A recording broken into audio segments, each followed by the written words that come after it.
When I found out that I was going to be interviewing Drunvalo Melchizedek, I put the word out to see if there was any questions from the community that they wanted answered. I received over 40 questions. So obviously we couldn't answer them all, but I think Drunvalo did a really good job. And as you know, anybody that's ever watched an interview with Drunvalo, the interview takes on a life of its own. So I hope you enjoy this interview with Drunvalo Melchizedek. Actually, I had a lot of questions. What I did was I put out the word in the community. I told him I was going to be interviewing Drunvalo, and I asked if anybody had any questions. That was a mistake. I have a bunch of questions, but since you just did an interview, it wasn't an interview. It was a meeting, but I was on there for an hour and a half, and everything's fine, no problem. Okay, we'll try to stay out of the mind and go into the heart then. Okay. All right. All right, sure. So I first of all, Drunvalo, I know you had to do some juggling to make this possible. I really appreciate your time. Seriously. Oh, no, it's really no problem. I don't mind this at all. I'm glad to help you. Okay. And it's really, don't worry, it's fine. Okay, yeah, this is great for Phil too. You know, he's given some pretty good workshops up here. The community is pretty excited about it.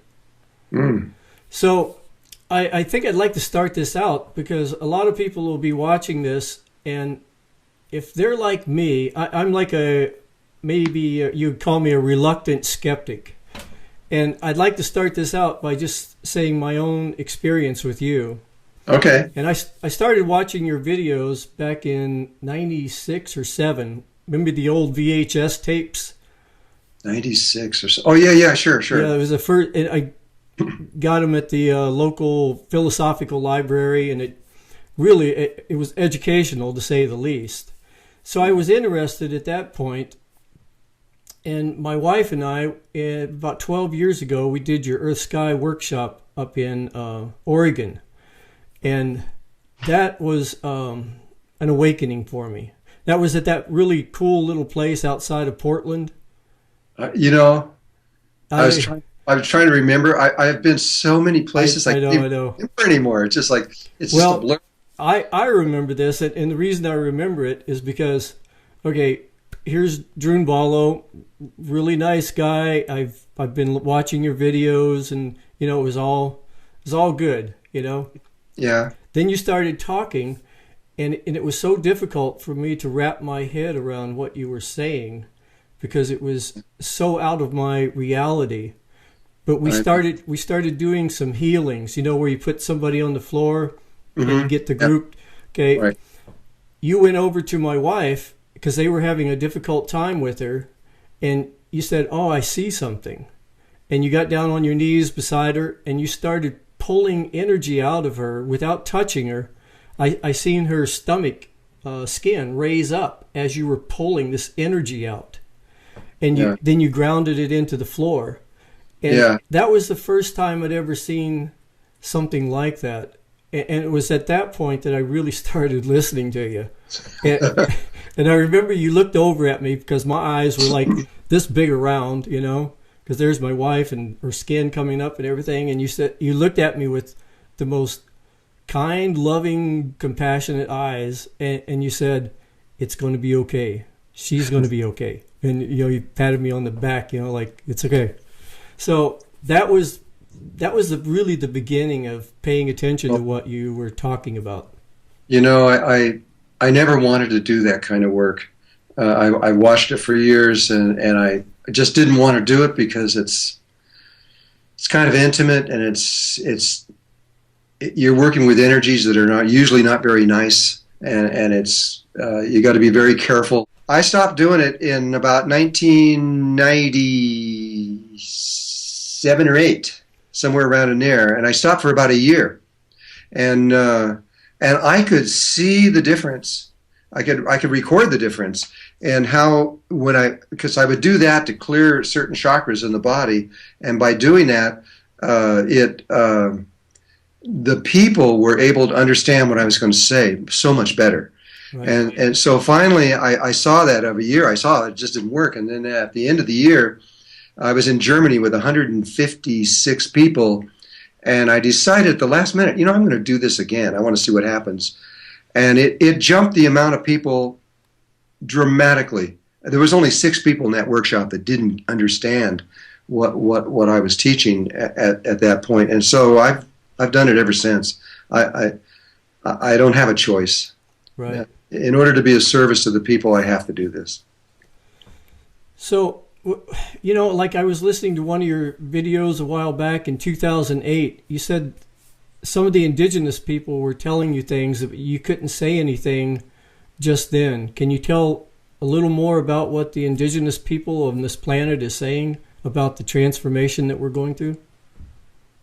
Well, I don't remember exactly what I was talking about with you at that point, but the indigenous people all over the world that I'm connected with and talk with, and the tribes, there's a lot of other tribes, but the main tribes are the Hopi, the Mayans, the Kogi, the Arwakos, the Wiwas, the Kangwamos, the Waitaha, the Aboriginals in Australia, and the Zulus in Africa, and there's a few others also. These people are almost all in pretty much perfect agreement what they have to say, and specifically from the Mayan culture, everything we've heard about the Mayan prophecy has been the negative side of this really bad things happening, and basically what they're talking about there is the end of the male cycle, which ended on December 21st, 2012, and then on December 22nd, 2012, that was a brand new cycle. It was a female cycle. And so the old male cycle, they believe, is going to completely dissolve. They said there won't be anything left at all. It'll be gone. And so that's what we're living through right now. That's the financial systems, all of our structures, the way we built everything. And I mean, this is, if that actually happens, that would be pretty dramatic in our world. And they don't really believe that at this point, the Mayan prophecy has not begun yet. It's moving through the stages, but the part where we go, yes, we are now in the Mayan prophecy, that begins with chaos. And that chaos has not happened. However, what they did tell me a long time ago, back in the 90s, is that they believed even then that this part of the prophecy would not begin until after February 18th and 19th of 2013. So I knew going into the 21st that nothing was going to happen. I even said it. I said, I don't think anything's going to happen here. But we are now in the point where what they said was on the 18th and 19th, they said internal changes would begin to happen inside the earth and inside the sun that would be the beginning of this process. And they said it's not something you will see, simply we're telling you that these changes we believe will happen. But then, where we are right now in April of 2013, now we're beginning to approach the prophecies of science, and which approximate almost exactly the Mayan prophecy. They're almost at this point they're identical, at least on the first part. NASA has come forth and said in 2009, and they've been saying it since then, that they believe that starting in 2013, where we are right now, at the end of the solar cycle 24, at the peak of the solar cycle 24, that there would be that the solar flares would be so strong that they would wipe out the memory banks of the entire computer system of the planet. There may be a few, the military and a few people may be able to make good enough Faraday cages to protect them, but they say this is where it begins. And so when we went through Y2K, in 2000, that was kind of a prelude to what we're about to go through right now, if NASA is right. But now NASA is saying this is much, much, much worse than it was in 2000 because we have become far more addicted to computers.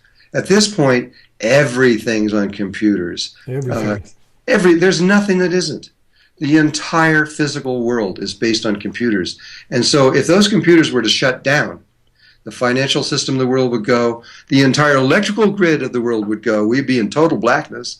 There would be no water, no gasoline, no food, and on and on and on and on. And NASA has announced that when this happens, and they expect from now until it could go as long as even September of 2000, sometime between now and then, that they think that these solar flares are going to just shut us down. And England came in directly after they said that, and they didn't believe it. And I followed what they did, and they went back in and they researched that information and added to that their own information. And then about 6 months later, they came back to NASA and said, okay, we agree with you. We're probably going to have a catastrophe on Earth over this. You know, as you're saying that, it's really tempting for me to go into the polarity consciousness and ask, is this a good thing or a bad thing? But I should just ask, is this part of what's supposed to be happening? Yes. There's a whole series of events that nobody wants to hear. They're one thing right after another. If Russia came in directly after England and said, well, okay, you guys may think that that's all that's wrong, but there are 8 different catastrophes, one after another, that are about to happen. And then they said words so strong as, we doubt if a single human being will be able to survive this. We're so integrated with all of our systems, our communication, technology, financial, global, everything is. And I think that's the thing that people don't get. I've heard people say, oh, we've been through depressions before. But we had, at that time, we had small farms. We didn't ship our food across the planet. We weren't globally connected with our fiat money systems. Yeah. And every fiat money system that's ever been in history has collapsed. Yeah. And the big difference now is we're on a global scale. Yeah, the financial system is one system for the Earth. Even major cities, if they were to stop, like if Los Angeles, I read a whole report on this, if Los Angeles were just to stop paying their bills, the banking system stopped paying their bills for just 30 days, the entire world system would collapse. Yeah, it's really, really delicate. Yeah, I know. Well, that was the first one that they talked about, but then the second one is bigger and much bigger. It might not seem like it, but it is, and that's what's going on with the magnetic field of the Earth. And the magnetic field, which is tied to what's going on in the sun and the solar cycles and the solar flares, which are also magnetic in nature, that is now that, and we have researched this tremendously. And I can give you some really good resources to check out on what I'm about to say. Okay. But the first one is with NOVA on November 2003. Read what the geophysicists of the world, several, 7, 8 of them from universities around the world were saying, and they at that time said this, and remember that's 10 years ago, said that they believe the North Pole and the South Pole magnetic poles of the Earth are going to reverse themselves, and they have really good reason. I've seen this data. They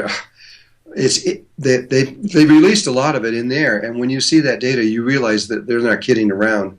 We are at a part in the cycle of the magnetic fields that is just we've never experienced anything like this on Earth. I was talking to actually I did an issue about the chemtrails. Yeah. And it was about the geoengineering and everything. So that put me in touch with the scientists. And yes. They said a good way to look at what's going on with the magnetic poles is right now it's shifting about 40 miles a year. That's right. But they said get a magnet and hold a compass to it and slowly turn the compass and change the magnet. And you'll see the needle go like this until finally it jumps. And they're thinking that we're going to keep shifting like this, and it's going to be a sudden shift of magnetic poles. Yes, but they don't actually know. But if you look at that video I just showed, it's called Magnetic Storm. Okay, is the name of it, and they show that the lines come out of the South Pole, go around, and go in the North Pole. There's a debate on that. Some people feel it actually goes in the equator and does this thing, but it's almost like a torus, right? It is a torus. So it goes in. It goes in at the north and out at the south. Well, what's happening is there's holes forming all over the South Pole, and the lines are going out of the South Pole, then wrapping back around and going right back in. And now what they show in 10 years ago, that there's an area about the size of Australia that is the North Pole at the South Pole. And it's getting bigger and bigger and bigger. And that was 10 years ago. And at that time, they announced, they said, well, we don't know when this is going to happen, but we all kind of agree that it'll probably happen before the end of this century. Okay, then they came on, and I think, and we're getting this data right now. I don't have it, but I will have it probably in another week or so. In about 2008, these same geophysicists came onto the internet. They made their own little site, and they started telling the world, this is happening a lot faster than we ever thought this was going to happen. Right. And so we now say that this is going to happen within 25 years. Then in 2010, and the government shut them off. They closed down their site after 11 days, said you can't talk about this. And then they came back onto another site, and they were shut down after 5 days on that one. And they said, okay, world, we now believe this is that this is going so fast, and it's faster than we ever dreamed, but we now believe that this could occur any minute. And so we're now in the any minute situation, and we have been for the last 2.5 years. And so whatever this means for us, we're almost for sure going to experience this very soon. Yeah, what this climate scientist told me too was about the methane expulsion. Oh, that's a whole other thing. Yeah. He said if nothing else was happening, and you just considered that, it's huge. Serious. I know there's so many things. If you got them all in one, if you laid them all out on the floor, it would really truly scare almost any human being. And any one of those things going off is bigger than we can handle. Well, so this is a good point for me to bring up why it is, and I think I'm speaking for a lot of people too, why it is that I am shifting more and more.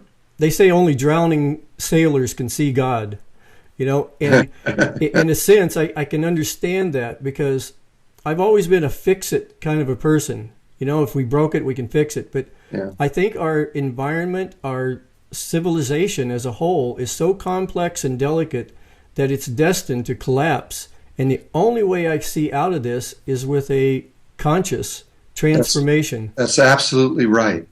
And that's what the Russians said after all their research and them coming up with, I mean, if you saw the whole thing around the Russians, it doesn't leave from an old paradigm of who we think we are and what this world is. It doesn't look like there's any hope at all.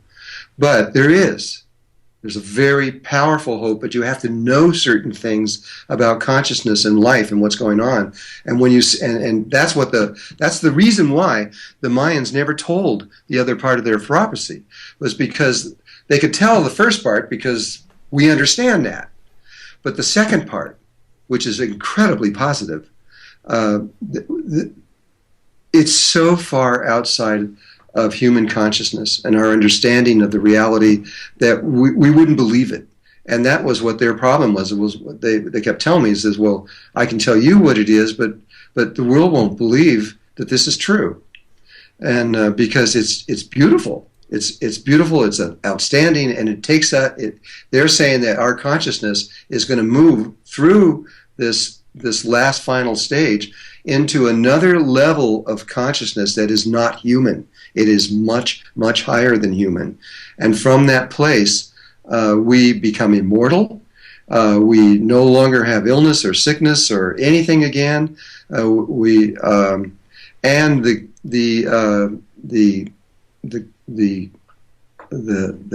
do you not I can't think of the word. But we've been quarantined, that's it. We've been quarantined to Earth for a long time now. And they say that quarantine is lifted. But and that we can actually be anywhere in the universe anytime we want, not just anywhere. And so these kinds of statements they were afraid to make. because they said this is just too much for the world to understand. Does this bring in? I remember years ago you told my wife and I that when you look up at the sky, it's a holographic projection. Yes. And we've always, every walk we take, we always think about that. And it's strange that something so odd that you would say so many years ago is the very thing that some of the most intelligent scientists on the planet now are saying is the best possible theory, underlying string theory, M theory, all these other, it's the only thing that makes the math make sense, is that this is a holographic projection, and it sort of matches the sphere that you talk about being around us, and we're projecting in our own spheres. NASA has proven this. They know that we're in a hologram, and not just a hologram, but a programmable hologram.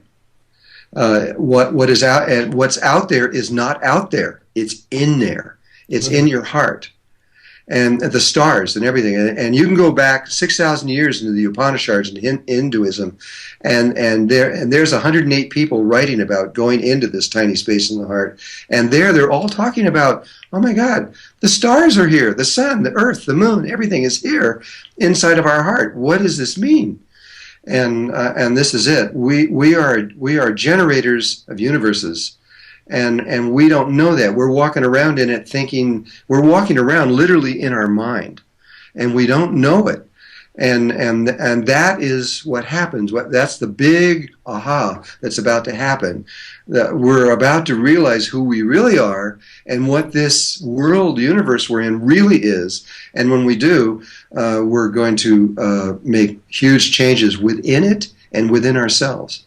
And we're no longer going to be eating each other. Right. Yeah. That was something they decided to eliminate on the day. Yeah, the closest thing that's ever happened to me to really realize in a Heinleinian sense, grokking what you're talking about, was I was in Brazil with my wife, and we were doing a series of ayahuasca journeys. Yes. And on some of those journeys, we actually met beings that came to us.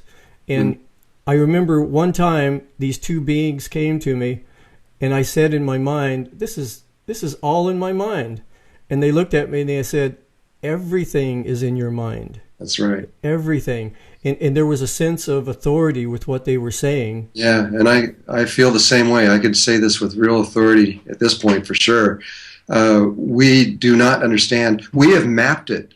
We mapped exactly how an image that comes out of the tiny space of the heart, which is the creation point, and how it gets into the brain, and how it gets into the external fields. And we know precisely how it works. And we've done it a bunch of times to prove it, to see if it really works. And now that it's no longer a question of is this real or not, for me anyway. I know this is real. And so what it is when we're fully conscious, and we're not, everybody on earth is really sleeping. All of our fields are collapsed, our Merkabas are collapsed, our beams of light, everything is just, it's there, it's like a seed. Right. It isn't lost. No person is ever lost, ever. I mean, every person alive, I really want to say this clearly, every person, every human being, regardless of the condition your body is in or anything else like that, your spirit has been alive before this creation took place, and you will be alive long after this creation is stopped or dies, because everything is born and dies, but spirit does not. And consciousness does not. I can't tell you how comforting that is. Well, yeah, it was comforting to me too when I realized this, and so there's not one person on earth. I don't care how good or how bad they are, or what their situation is. When we get to the other side, everything's going to be forgiven. Karma is only here. And it is there, but we will change where we won't break these karmic laws anymore. Drunvalo, what do you think in this whole process of waking up and conscious transformation? Addiction right now seems to be a real problem on this planet as a whole. It's used as a manipulative tool. It keeps our what do you think? What kind of a part is that playing in this? Well, I'm not really clear on it. I mean, obviously, everybody can see it, and I think that what's really going on is everybody is in so much pain, emotional pain, mental pain, physical pain, that it's hard to exist here without having some form of release, some way to let go of this pain. And so, you have so many people going into heroin and all kinds of things like this because they're trying to escape. But then on the other side of the coin, because not all drugs are bad, everything is polarized in this world, and some things are good and some things are bad. And there are drugs out there that accelerate consciousness. They don't drop it or anything like that. And these drugs are almost always psychedelics. Yeah, I had a couple of really strong experiences with dimethyltryptamine. Yeah, I've never had this, it's a strange one because when you do it, you're not high. You're just in an alternate reality. Yeah, the way you are. Science has now done their homework on DMT, and the reality that you step into is identical with everyone that steps into it. Yep. Yeah, the beings, even some of the names of the beings that are there. It's just another world, and from my point of view, there are trillions of these, not just a few more. There's trillions and trillions of them, and they look as infinite as this, as a world we're in now with the stars and planets. They seem self-contained in themselves, but really they're just a different wavelength within us. Okay, talking about other worlds. So, I heard you talking once about the plasma ships, plasma beings, and you took 99 people. Yeah. Have you had any more experiences with that, or I've taken 500 people there now, and honestly, it is the most fun thing I've ever done. I love these people. I love who they are. They have inspired me so much, and they have taught me things that all my other teachers didn't ever say or ever talk about. And they're open. Right now, these 500 people I trained, when I brought them down there, they told those people, now that you know how to get here, you can go back home wherever you are in the world, because my workshops are about 80% from other countries. You can go back wherever you came from and bring other people here. It's okay. We want you to. And it's completely safe. They're not ETs. They're not external to the world. They are part of Mother Earth. And they used to live on the surface of the earth, just like we did. In fact, there's a discussion I can give you right now that is one of the deepest discussions I've had with ET races before, and so frank and up front. But what happened was, when I went down there for the first time, I had been seeing videos of them and footage of them, and I'd talked to many of my friends in Mexico that had seen them directly. And I also spent time with Carlos Diaz, who spent over, at this point, 22 years with them. And so when the first time I went down there, I took 99 people with me, like you said, and they limited the number of people that they would communicate with at one time to 100. And they told me this before. They didn't want to bring thousands of people down. They wanted to leave. And when I got down there, I didn't know what to expect. I was just following I was in like a tractor beam. They were pulling me down into the earth. I went 260 miles into the earth. I was under Telluride, where they have a little city. You call it a city, but really it's a huge geode that's about a mile across. You know, geodes are usually round, right? Crystals inside of them. Well, the weight, the gravitational pull and everything had flattened them out, and they looked round and kind of like a flying saucer. And they were still hollow in the middle and still crystals, except the crystals were about 3 to 4 feet long, and they were pure quartz crystals. And so these guys were all following me, and I was leading them down there. And when I got within less than a mile of this thing, I could see it because the earth is filled with light. It's brilliant down in there, but this is even more brilliant. and so you could see it within the light field. You could see still this. And when we got close to them, they sent 100 people up to us, and these were in their lava bodies, I call them. They look like they're made out of lava. And they all came, and they sent, one of them came right up to each single person, came right up to us, and then in about 1 second turned into a human being, and then spoke to each one of us in our native language, whatever it was. And I found out later they know all languages in the universe. It doesn't matter who you are or where you're from, they know the language intimately. And they can talk. So are we talking about like a real place, or are we talking about a micro? This is a real third-dimensional place. Is it microscopically smaller though, or? No. This is about a mile across. Mile across. I'll tell you their story if you want to hear it. I mean, absolutely. This is really pertinent to the world right now. First of all, they're about 1.5 million years old. And that's not that old. The dolphins are 55 million years old. Here's the story they told me, and they're telling me this directly. I mean, I'm sitting here facing them and talking to them. They said, we're about 1.5 million years old, and we used to be on the surface of the earth just like you. And we were in a physical form. It wasn't human. It was another form. But we had a very similar consciousness and view of the reality. It was a polarity consciousness.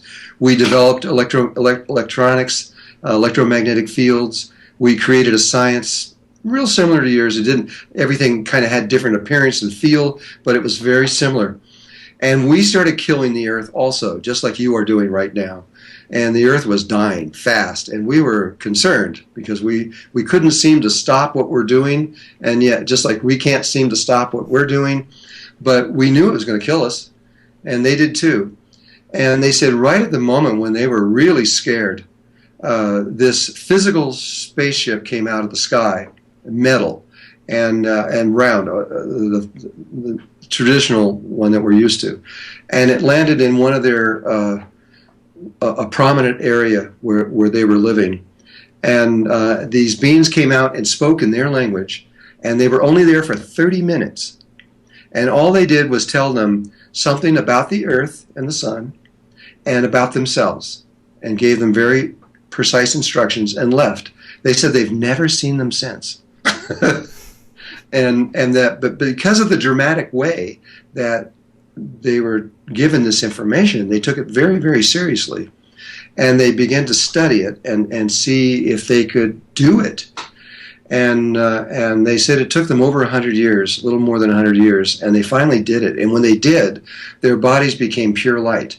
They could literally walk through each other. And then they said they started going through so many changes because they said, for us, we think in terms of like 100 years because we live about 100 years, so we build houses to last about 100 years, or we think in that period of time.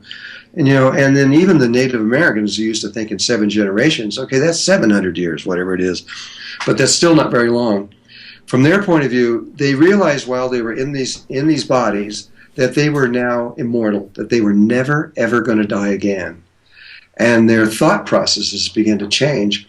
And they finally came to the place where saying, well, we have to think differently. We can't think in 100 years. We have to think in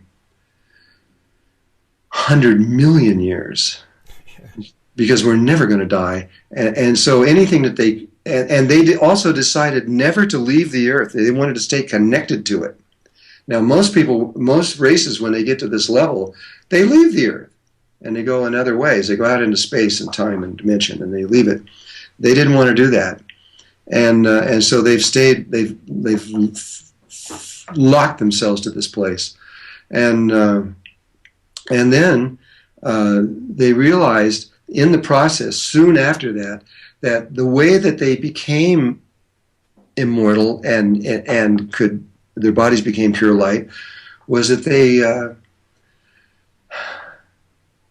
they realized what you were talking about before, that this is a hologram, and that their not as only is the outer world and universe a hologram, but their body is a hologram, and that at that point they had to they realized that they came to the conclusion that the body is an image inside of them that came from within inside of them. And so then they went through this whole process. Well, why do we need this body? We don't eat anymore. We don't drink water. We don't need anything. We don't have to have fire to keep us warm. We can just think it and we're warm, and we're basically 100% self-sufficient. And then it was decided through their entire race that they were going to let go of this image and take it on an image that was more comfortable. And it was just a sphere of light, a ball about a foot across of a kind of a white light, not bright white light, but more like moonlight. And that felt better to everybody concerned. Well, they're not the first ones that's done that. That's been all these orbs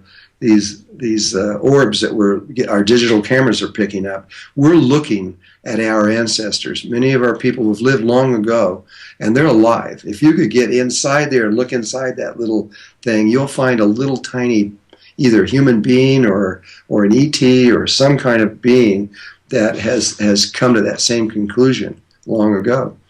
And so they say, we're going to go through the same process. He says, we're telling you what your future is going to be. But I don't think it's going to happen this way. And if I have time, I'll explain why. I think we're going to do this a little differently this time. And the Mayans also feel this. They say that this time is completely different than anything that they have ever seen before.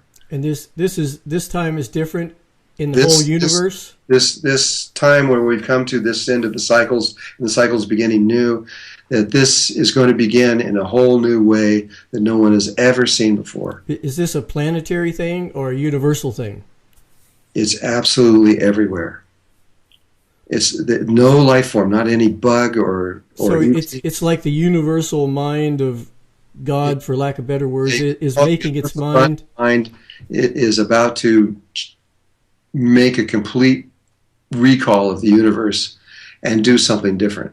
So it's accelerating the evolution, normal evolution. Well, that isn't what caused it. We know what caused the acceleration of our evolution. We are evolving at this moment faster than anything that anybody has ever seen before. I mean, we're 100 years ago, if you just went back into 1890 or somewhere in there, the idea of going to the moon was inconceivable. Right. And all these things that we're doing right now were inconceivable. We couldn't even imagine those kinds of things. And in a really short period of time, just a little more than 110, 20 years or so, we have evolved to a level where we're talking about things right now that these discussions would never have taken place 120 years ago. Well, like Johannes Kepler's mother wrote a book about going to the moon. They put her in prison for 6 years. Really? Because they said that only way she could get even a thought like that would be from the devil. Well, of course. That's the only way. I mean, we're in polarity, and that's the only way they can answer these kinds of things. But we are now sitting right now. We are ready to go. It could happen any minute, and the minds are clear on this. Every single thing has been fulfilled. The only thing we're waiting for is Mother Earth, and she is the one that will make the decision. It comes from the female, not from the male, and the female will decide when these kinds of things begin. And so we're just waiting on her. You know what has really helped me, Drunvalo, is about 5 or 6 years ago, I started really taking a look at some heavy indoctrination that I'd been subjected to as a child, religious and everything. I grew up in the South, the Bible Belt, a lot of racism. So I started consciously dismantling my belief systems using pure logic and rationality. I mean, I've never seen a virgin give birth. I've never seen Muhammad come down out of the sky on a horse with wings. Just using logic to dismantle that. And as I did that, I realized that they were filters. I was filtering out so much information. I ended up writing a book on it. The whole thing was a process of the less I could have a belief system filtering out my world, the more clear it started getting. And there was a point where it was a little scary because I was dependent, and I didn't realize it. I was dependent on these antiquated and even dangerous, outdated belief systems for like a backup support. And when I removed those, I had no place to fall, but it allowed me to go forward in my life and in my consciousness in a way that I could have never done that if I hadn't of dismantled those belief systems. So it gets me to a question about the Vatican. How does the Vatican play into all this? Now that they've put a telescope down at the South Pole, they have their one in Arizona, they have all of this interest in space right now. How do you think? Well, that was Pope Paul, and toward the end of his term, he made a lot of observations. One of them was that the ETs are real, he says, and that even though we've had difficulty with some of them that have come in here, the greys and the reptiles and things, that he believed that there were many ETs that were positive and were good for us. And that's why he was the one that started building this observatory in Arizona. And he said a lot of things at that time, which they're not allowing really to go out that far, but they are publicly done. And that is, for example, he says there's no hell. There's no hell and no purgatory. He says, we made that up. I'm sorry, he said. Right. And I know he allowed Monsignor Balducci to say a lot of things too. Yeah. Well, it was really good. It was great for me to see that the truth was beginning to come out. But the Vatican plays a huge role in a lot of things. I mean, they're stronger than any government in the world right now. Yeah. You got over 1 billion Catholics and they have huge amounts of money and power, and it would be really good if they were to begin to play a positive role in all of this, because they know a lot. They understand a lot of the stuff we're talking about. In fact, the plasma beings, I was invited to go on one of their ships before I went down in that thing there through Carlos Diaz. Carlos Diaz was on board, first went on board their ship in 1991, and he's been on there many times. And when he was on board one of the ships, I don't remember when this was. I got to think. It was probably in the late 90s. Yeah, late 90s. He was on board the ship, and they came, and the plasma beings on board the ship came to him on the ship and said, "We want you to go to Drunvalo Melchizedek and give him everything you have," because he has 1,800 hours of video of them up close and personal, and he's got over 200 hours of video and over 1,800 photographs of them up very close. Has he ever made it public? No, only little tiny bits and pieces of it. But they told him, give me everything, and I will put it out to the world. He never even heard of me. Didn't have any idea who I was, and he had to kind of do some research to find out where he was. And then he invited me to come down to Mexico City to talk with him. Well, I was already privy about the plasma beings at that point, because I had my own people that were filming them and everything else. And so I went down there. I met him in a restaurant in Mexico City.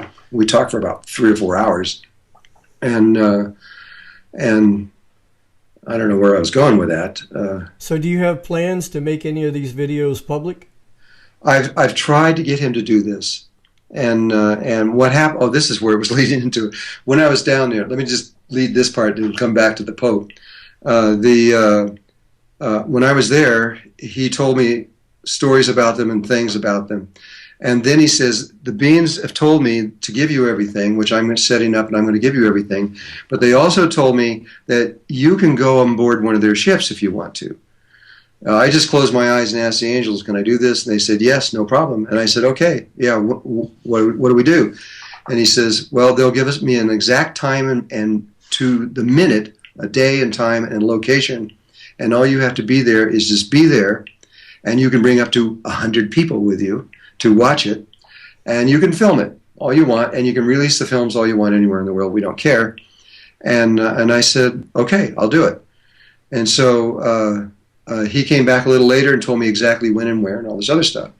Meantime, I went to Hollywood because friends with certain people there, like Marty Hornstein, who did the Star Trek movies, and got connection through to some of them. And I brought, that was the filming crew I was bringing down there, was the one that had been filming them. They were excited. And it seemed like the right thing to do. Right. Absolutely. And so then I came back here waiting for it. In the meantime, while this was 2 months in the future, I was waiting for it. The Pope Paul, asked him to come to the Vatican, that he wanted to talk to him about the plasma beings.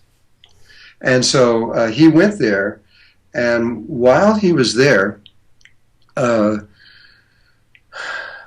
these who they were, I don't know, but they arrived in these black automobiles, dressed in black with machine guns, and they went in and they kidnapped some of his family, and then told the rest of their family that if he keeps working with me, they will kill him and all of his family, and to convince him not to work with me anymore. So when he got back from the Vatican, he wouldn't talk to me.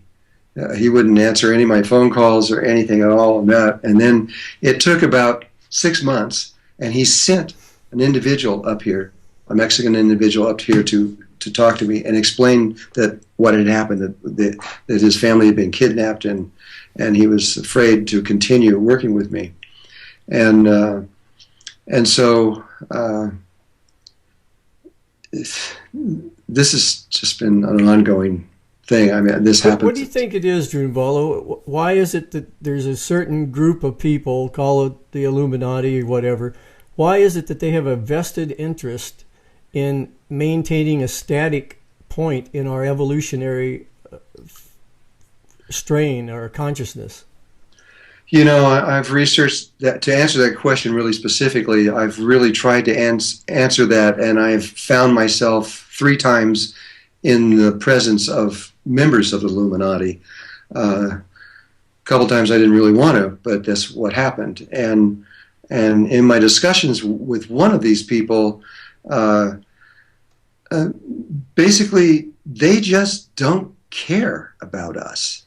Right. They don't have any emotional body. They don't care or have feelings of love or anything else like that. And they're just using us. And they have their own agenda, a completely separate agenda than us, and they just use us. They have 85% of all the money in all the banks of the world.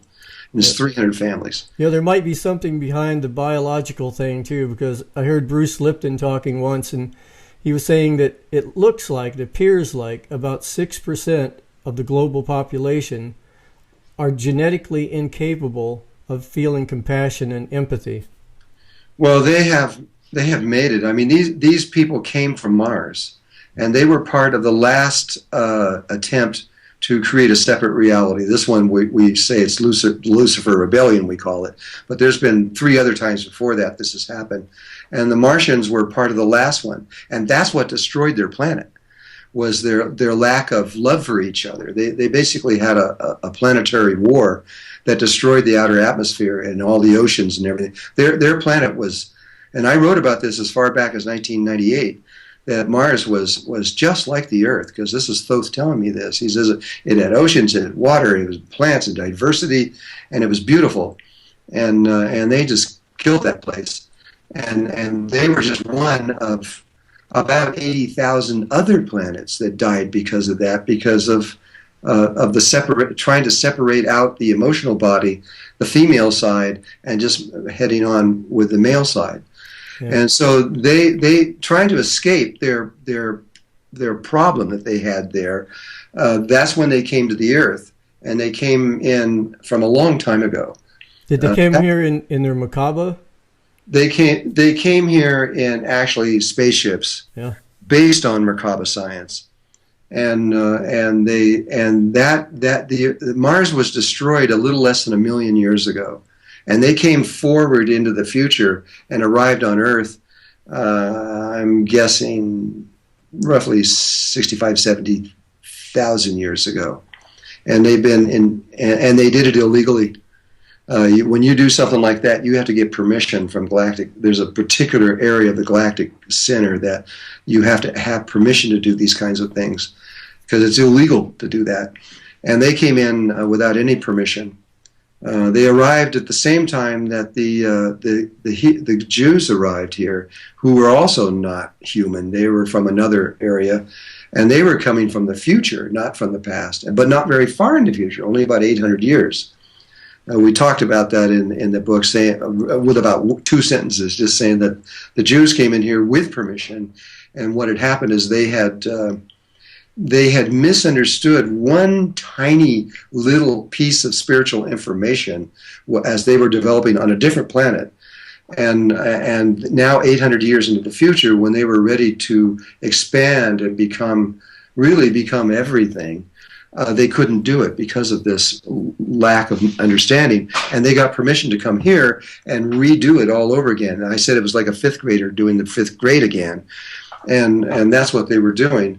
But so the Martians and the Jews hate each other, because both of those are advanced races, and the Martians could have just taken us over easily, except that the Jews stopped it because they knew what they could see what they were doing, and so there's been this low grade and sometimes not so low grade war going on between those two consciousness for a long time. That explains a whole lot, actually. I've never thought about that before. Yeah, well, I mean, they know this, but they won't tell you this, but they do know the situation. I mean, even the Torah was sent back with the group that came from the future back here, was sent with a book, the Torah, and they didn't, where they were 800 years in the future, they didn't need the Torah. They wrote that book for them coming here, linking in the past, but they brought it in at 65 or 70,000 years ago when they linked in with us, and they were told, don't change one letter in that book because it's a computer program and you can't do that. Right. And which we understand now. We wouldn't even be able to understand that, 30 years ago. That wouldn't even make sense. And but they did change it. They changed it dramatically, and so dramatically over time that it was worthless. And so it was given back to them in, I think it was 1250 BC or whenever it was, when Moses supposedly was given that, but he was also given this other book, which was supposedly from God, but from what we know, that wasn't from God. It was from them in the future, and to this date they have not changed a letter. The book is absolutely flawless, and what it was is in that book is an Akashic record of everything from the beginning of creation until about 800 years in the future. And so they knew that in there were 19 locations that they had to make changes for themselves on this other planetary thing in the future to be able to make the change that would allow them to continue to grow. And I actually tracked through 2 of these. I was involved in 2 of these changes.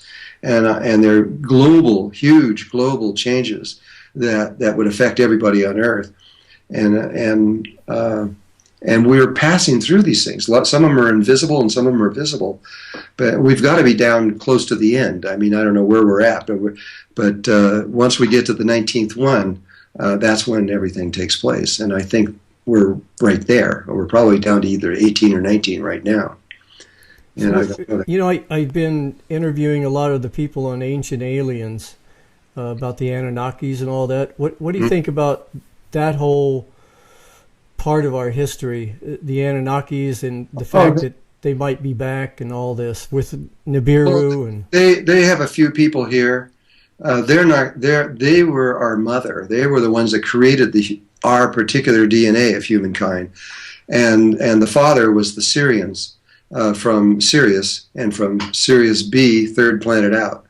And those two, they were the external part, like the male aspect, and the Anunnaki or the Nephilim were the female part that created it. And if you look at the Sumerian records that are very old, these records, and talking about things that are even much older, millions of years going back, this is some of the greatest information that we've ever had. Yeah.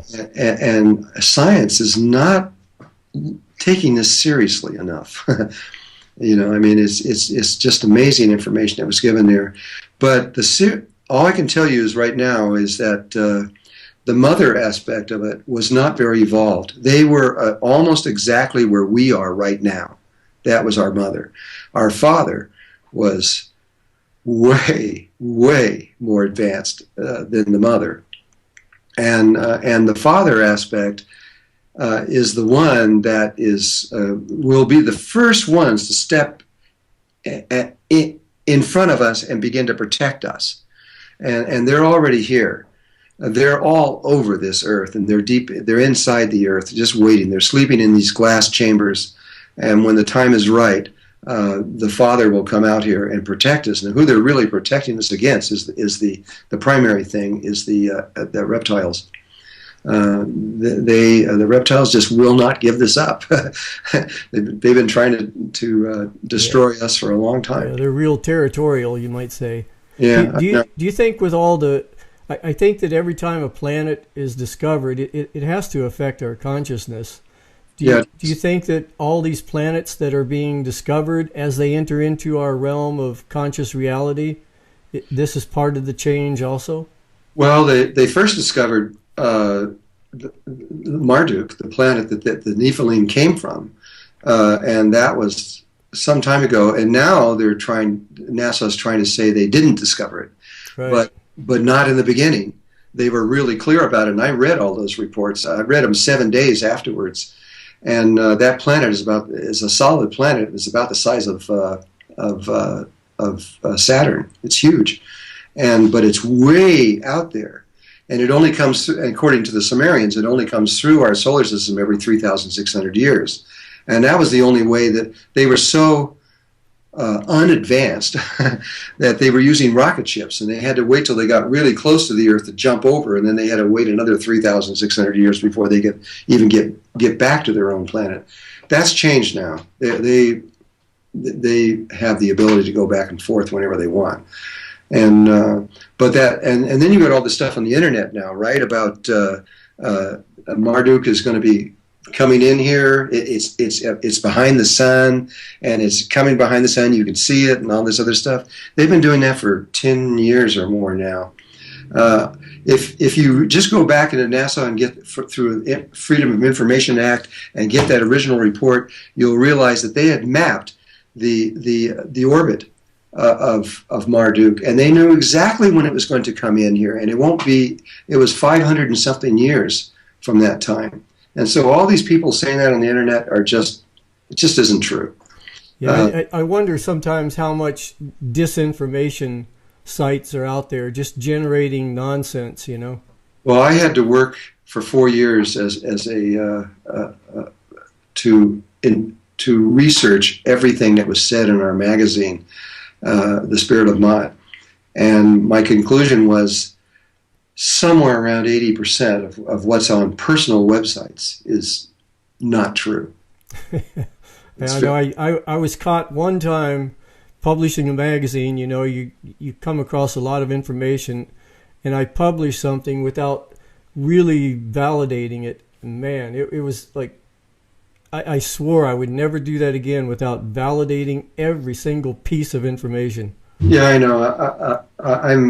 I validate it myself, but I'm learning. I'm getting to where I won't say anything anymore without having at least one source behind it, but a credible source.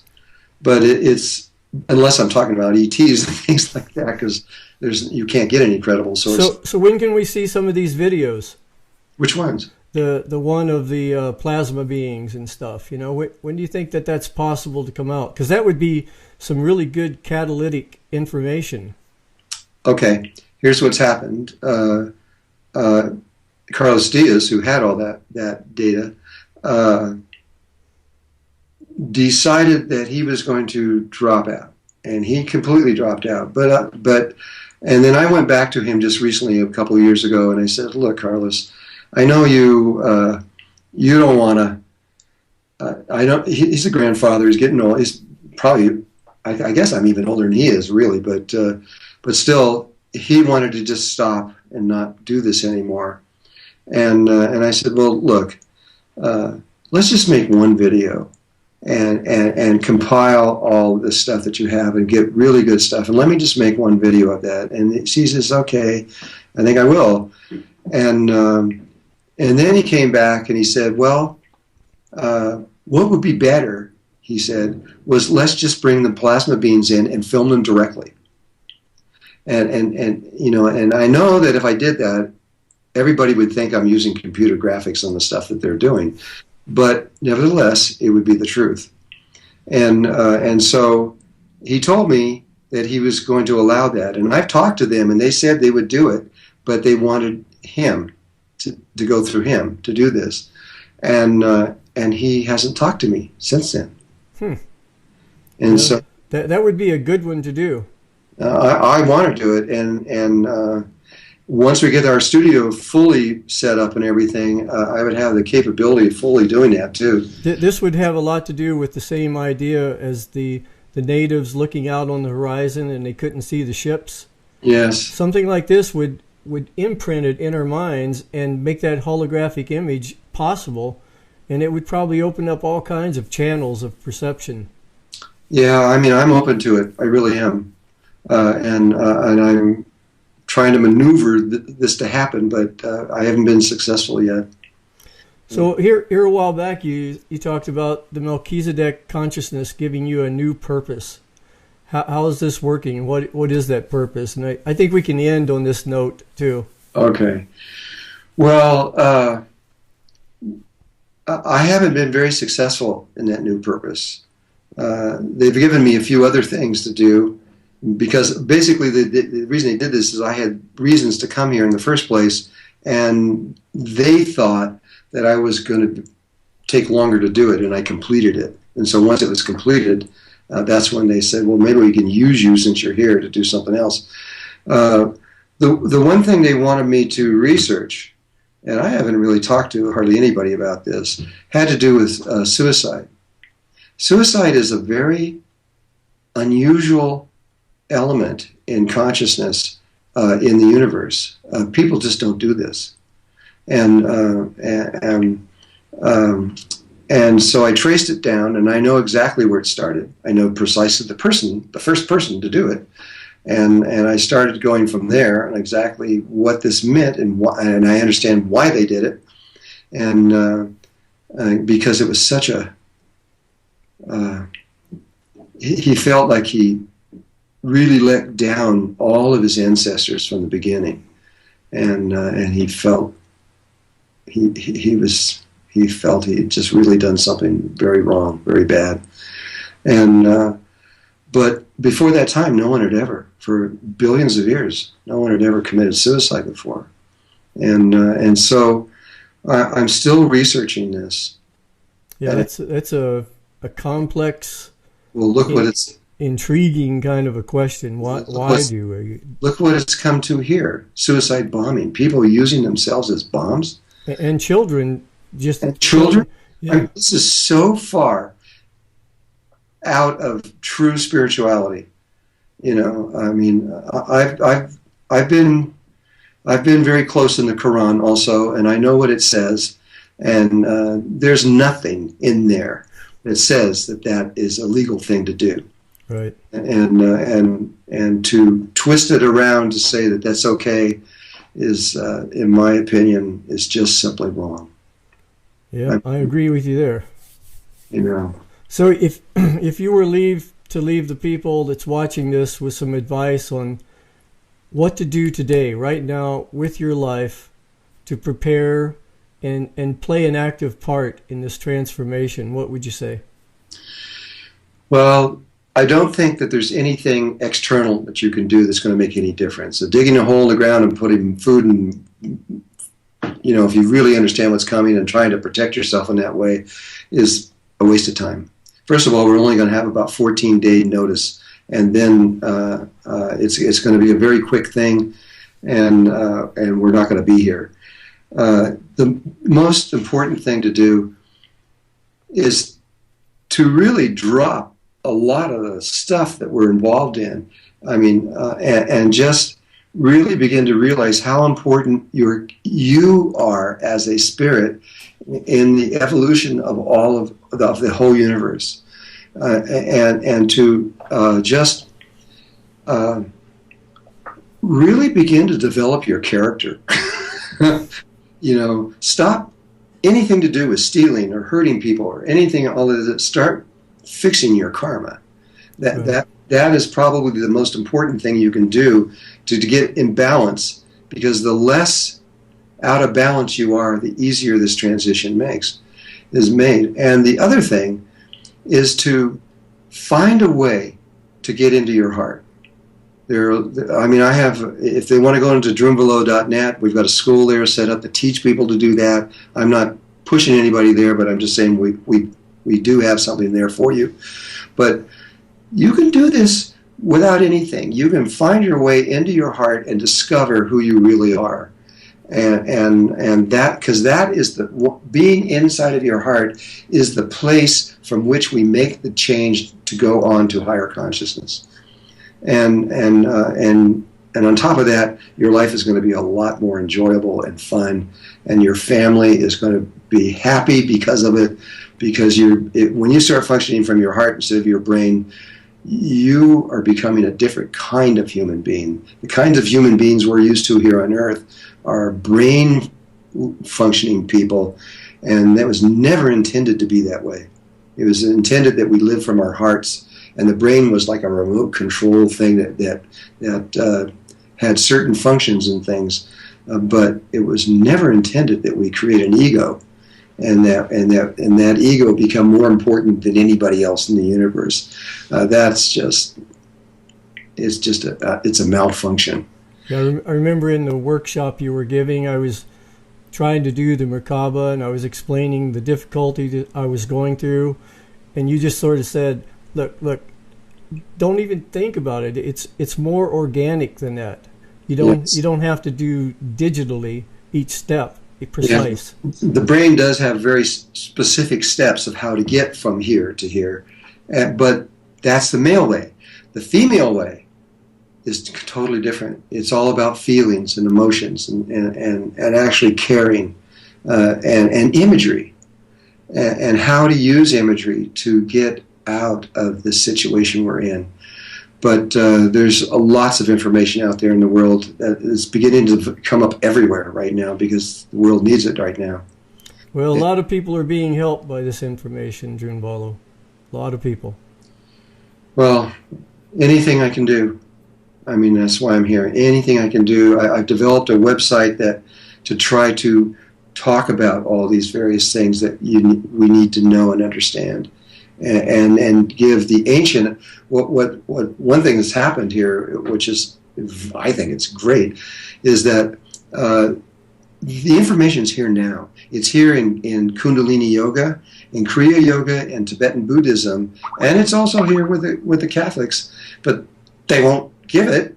They refuse to give it out, and but it's here, and so if you just really believe in yourself and trust in yourself and believe in your connection to God and all life everywhere, and honestly begin to search within yourself for the answers to this, they're there. Every person has everything you need within yourself. Well, that's something I can believe in. There is one point that's very, very important in all of this, and that is that when you make the transition from this world to the next, you must bring your body with you. Your body has to come with you. If you leave it here and go on, then you have to come back and get another body and try it again. You have to intend with your intention. That's all it takes, is your intention to bring your body with you. Because when you get to the fourth dimension of the earth, your body is a baby. It's a baby there, and it begins to grow and change, and you become very tall. Males become 14, 16 feet high, and females about 10 to 12 feet high. You get this huge brain from which you get to understand the reality in a way that you can't even begin to understand it now. But you can't do that if you didn't bring your body with you. And it's at that point you can leave your body from the fourth dimension on, or? That is the stepping stone out. From there, you still have parents. There's still polarity, but it's very weak. Here, we're almost pure mass, and there, and pure mass and very little energy. But over there, we're almost pure energy and very little mass. But from it's the way nature has worked it out. Once we get into that place and in that body, we understand. We understand what to do. We always are in life has figured everything out all the way up everywhere, and so we're never alone. It feels like it here now because we've broken the laws, and we've. In Atlantis, we lost control because we did things we were not supposed to do. But life heals it all. It's all going to be healed. We're all going to be fine through this whole thing. We really will be. And it's going to feel so much easier and better once we get to the fourth dimension of the earth, because it's completely prepared. I mean, everything is prepared. The Ascended Masters they actually started working this out before humankind was even created, about 20 years before, and that's when the Great White Brotherhood came in and developed the 72 orders of the Great White Brotherhood, all having different levels of this, preparing us for that. And you're part of the first one and the last Brotherhood. Yes, I'm part of Alpha and Omega Order of Melchizedek, and I'm also part of the Brotherhood of the Seven Rays.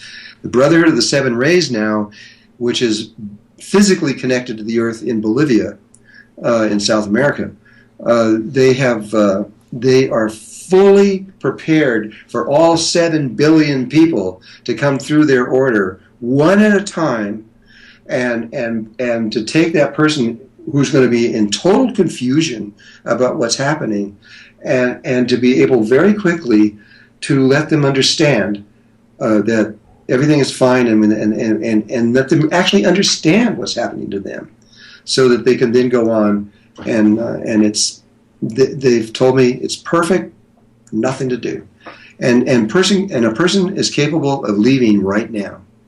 They can leave right now if they knew exactly what to do. Everything is in place. So even though it may look like the world is in total chaos and crazy and trying to kill each other and everything else, underneath it all, there is this great beauty, this just unbelievable beauty of synchronicity of how the entire universe is organized and how it helps each other, how these massive consciousness levels are focusing right here on Earth and taking care of us. They know we're going to go through a really difficult moment, but they also believe that every single person on Earth will be fine through this. It's all in place. The grids are finished all around the world so that we can move into the higher consciousness. Everything is done. There's literally nothing to do except wait. Yeah, I think as we look at the world, and we do see a lot of chaos and breakdown, it brings to mind something Bruce Lipton, he's a microbiologist, he told me. I know Bruce. Yeah, I like him. He was telling me, he says, there's something you need to know about the process of a caterpillar becoming a butterfly. Because we use this metaphor a lot for transformation. It's going to happen to us. Yeah. But he says what we don't pay attention to is the cocoon part. As the caterpillar almost completely destroys its world by eating up everything, and if it kept on like that, it would destroy the whole planet if there was enough of them. But Right. for some unknown reason, it finds a place to hang upside down and spin a cocoon. And he says within that cocoon, if you bust it open at a certain point, it looks like complete chaos, just cellular breakdown. And that's the chaos that we see in our system today. It's starting to break down. He says, but we know now that if you take all those cells out, there are, he says, we even call them imaginative cells. There are specific cells in that chaos of cells, and their job is to receive incoming frequencies from another source, and around those imaginative cells, they start developing into the butterfly. And I think in our world, what the imaginative cells are people like yourself and visionaries, but people that's picking up not the chaos, even though we live in the chaos, but you're picking up from another source, and people are congregating around the visionaries of this world and holding on to this vision to create the butterfly civilization that we're soon to become, I believe. Yeah, we're going to be a brand new, whole new humanity.